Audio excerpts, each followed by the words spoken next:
Bonjour à tous. Donc aujourd'hui, je vais vous parler des phobies.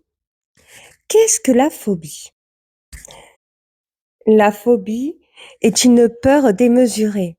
C'est un ressenti plutôt que ce soit des choses rationnelles.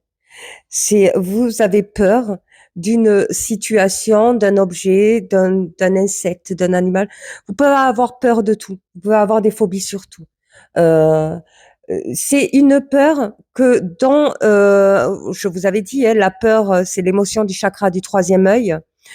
C'est une peur qui vous presque handicape parce que ça génère une anxiété pas possible chez vous, qui a besoin d'être surmontée et qui dérègle justement votre organisme dans le sens où ça fait accélérer votre rythme cardiaque.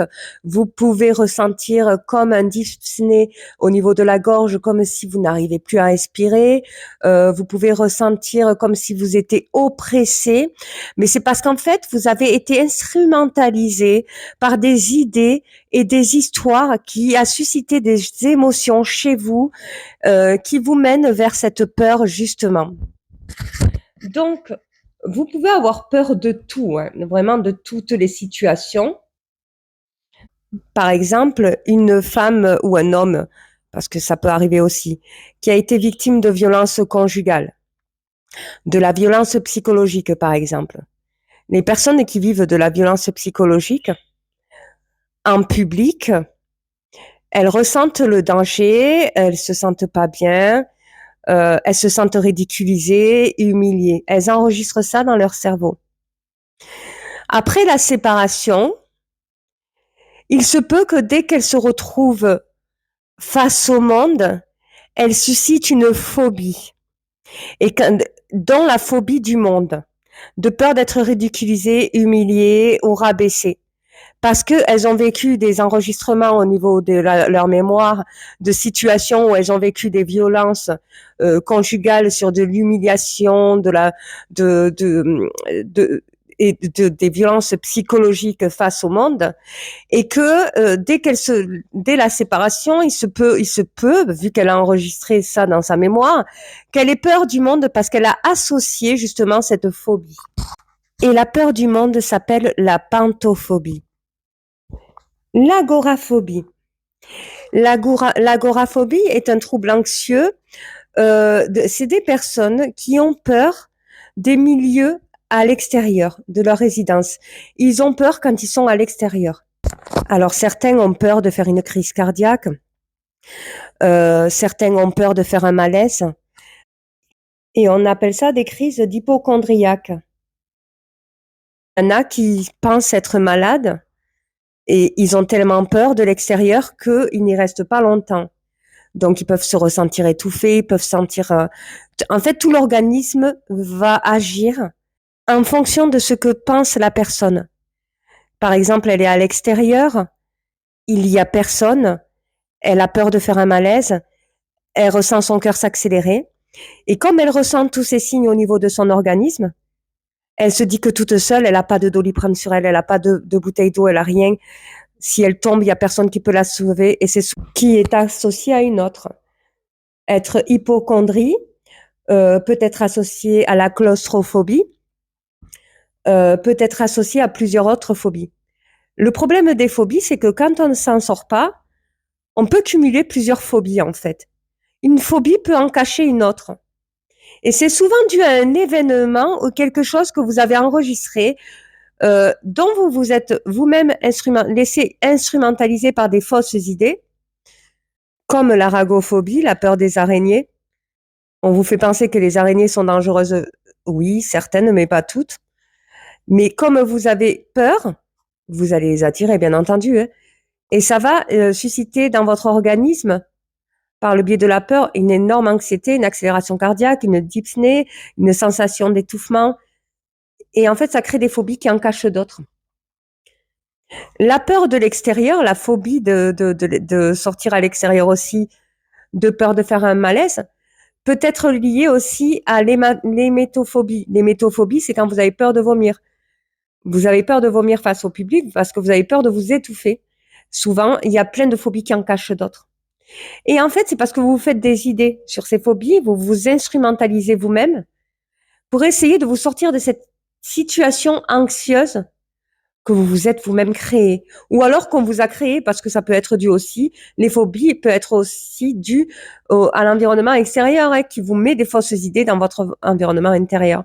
Donc vous, ça suscite des peurs et vous rentrez dans un cercle vicieux, en fait. Donc, pour s'en sortir, il faut vous dire, en fait, vous allez être mené quand vous êtes dans des phobies à devoir gérer votre esprit, parce que votre esprit va vous amener partout.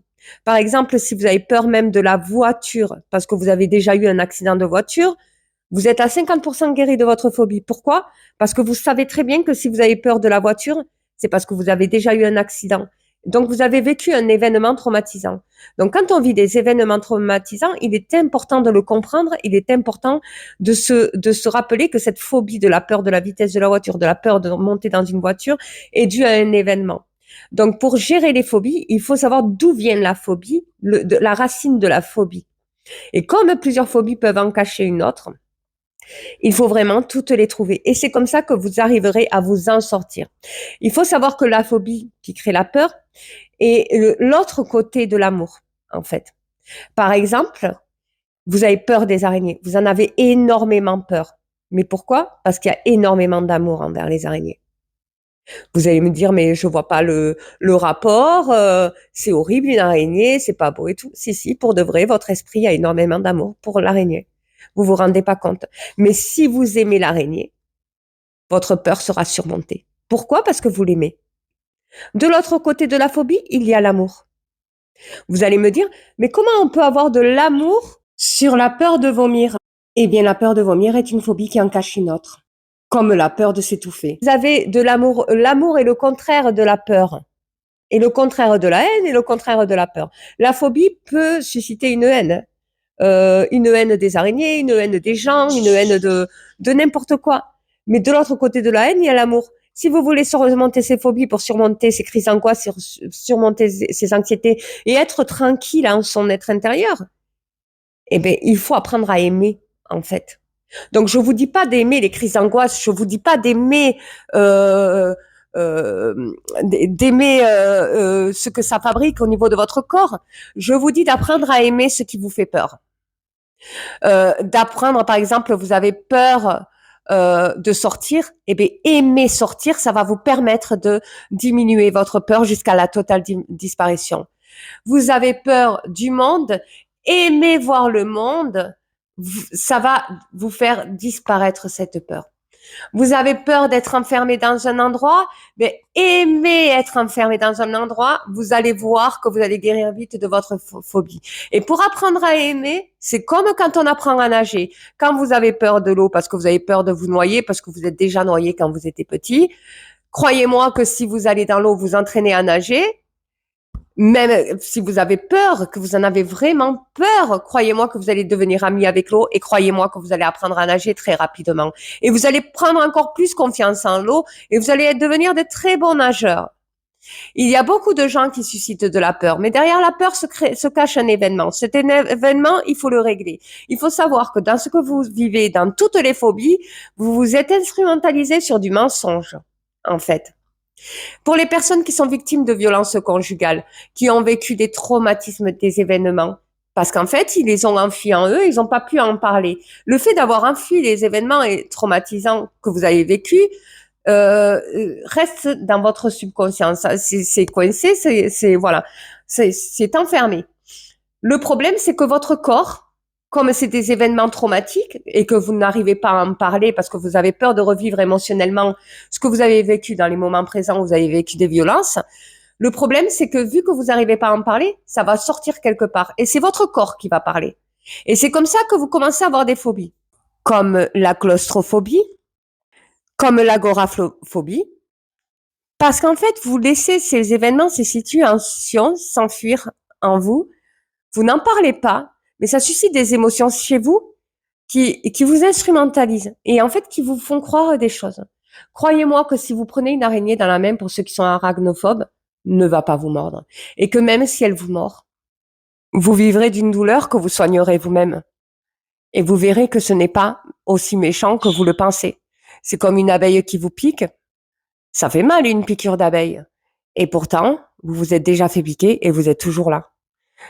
Quand vous ne craignez pas les choses ne vous attaquent pas.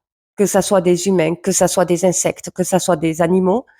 Quand vous réagissez avec amour sur les choses, quand vous avez une certaine confiance en amour, vous pouvez vivre humainement auprès de tout le monde, vous ne craignez rien et vous ne déclenchez aucune phobie. Alors, peut-on mourir moi j'ai une question sur peut-on mourir d'une phobie? Oui. Il y a ça peut aller très loin et souvent il y a des suivis psychiatriques pour ceux qui sont atteints de grosses phobies et qui se font trop d'idées et qui en ont peur. Il y en a qui disent n'importe quoi, hein, moi j'en vois plein. Il y en a qui aggravent des situations qui sont terribles et qui se font des histoires tellement ils se font peur eux-mêmes. Ils se font peur eux-mêmes et puis ils s'inventent des choses qui n'existent pas et du coup ils n'arrivent pas à sortir de ça, de cette phobie. Du coup, ils ne peuvent même pas sortir à l'extérieur parce qu'ils ont peur. Alors que pour de vrai, si vous ne craignez pas la peur parce que vous êtes dans l'amour, croyez-moi qu'il y aura rien qui vous arrivera. Donc, en fait, quand vous êtes en pleine crise d'angoisse, vous êtes en lien avec votre esprit et vous devez le réchérer. Alors, certains hypnothérapeutes formés en hypnose ericksonienne calment les phobies. Moi, je conseille quand même d'aller consulter un professionnel de santé parce qu'il y a des phobies qui sont très difficiles à surmonter. Mais croyez-moi que quand vous les surmontez, vous êtes en totale liberté avec votre esprit parce que vous arrivez à gérer votre vie. Parce que la phobie peut handicaper la vie d'une personne. Donc moi, cette vidéo, je souhaitais vous la faire parce que je suis une ancienne hémétophobe et aragophobe et claustrophobe. J'ai réussi à tout surmonter et à tout gérer. Et croyez-moi qu'aujourd'hui, je suis en totale liberté. Ça vous rapproche totalement de l'amour quand vous sortez de la phobie. Et vous vivez mieux parce que vous êtes en totale liberté. Vous n'êtes plus dans la peur. Et vous voyez une énorme différence entre se laisser guider par la peur et se laisser guider par l'amour. Et puis, vous savez, vous pouvez être confronté par des gens qui essayent de vous faire peur, qui vous instrumentalisent. Il y a des grands chefs d'entreprise, comme des grands hommes politiques. On peut tout leur dire. Ils ont tout compris. Ils surmontent leur chakra du troisième œil à travers l'amour. Parce qu'à travers l'amour, vous êtes en sécurité. Et on appelle ça le charisme. Quand vous ne réagissez pas à de la provocation, à de l'instrumentalisation, que vous vous détachez complètement émotionnellement, les personnes n'ont aucune emprise sur vous. Et vous êtes le seul à gérer vos émotions. Parce que quand une personne essaie de susciter de la peur chez vous, c'est pour avoir une emprise sur vos émotions et pour connaître vos réactions afin de pouvoir les gérer. Quand vous ne les accordez pas, vous êtes en totale autonomie de votre être. Jésus, c'est comme ça qu'il gérait. Et ce qui lui donnait son charisme, c'est l'amour. Donc tout ce qui essaie de susciter de la peur chez vous, si vous le surmontez dans l'amour, vous devenez des personnes inatteignables et charismatiques. Je vous fais de gros bisous et je vous dis à la prochaine vidéo.